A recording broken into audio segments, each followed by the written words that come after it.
Mimi ninaitwa Emmanuel Shirikale, mchungaji wa kanisa la Africa Inland Church Tanzania, mkuu wa idara ya Injili na misheni wa kanisa letu.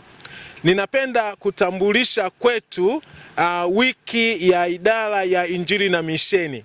Katika kanisa letu tunao utaratibu wa kila mwaka kuwa na wiki ya idara.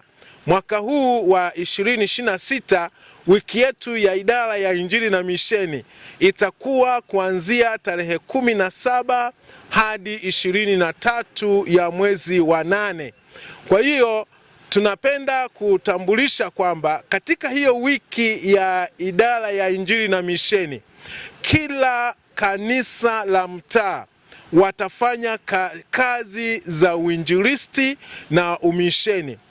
Kati ya kazi hizo ambazo zitafanyika katika wiki hiyo ni kuifikia jamii, kwenda mtu kwa mtu kuwashirikisha habari njema za Yesu Kristo, kufanya mikutano ya Injili, kufanya semina makanisani inayohusu uinjilisti, ufuasaji pamoja na upandaji wa makanisa.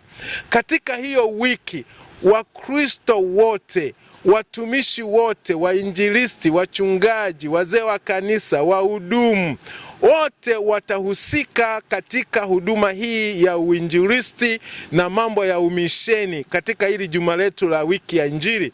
Kwa hiyo tunapenda kuhamasisha watu wote tuweze kushiriki kwa ukamilifu, tushiriki kwa uaminifu. Na katika hiyo wiki ya Injili na umisheni, siku ya hitimisho tarehe 23 ya Agosti, kila kanisa la mtaa, kila pastoreti watahusika katika kuhamasisha katika kazi ya uinjilisti na umisheni. Na siku hiyo ya hitimisho kutakuwa na changizo kubwa ambalo litasaidia katika huduma za kueneza Injili, katika huduma ya kuimarisha ofisi yetu ya makao makuu ya idara yetu ya Injili na misheni.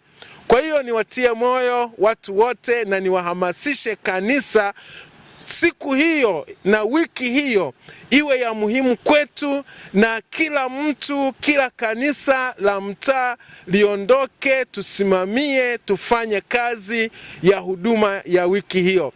Asanteni sana. Tunawaombea kabisa ya kwamba hiyo wiki Mungu atusaidie, Mungu atuwezeshe, kila mmoja wetu tushikamane. Asanteni sana, Mungu awabariki.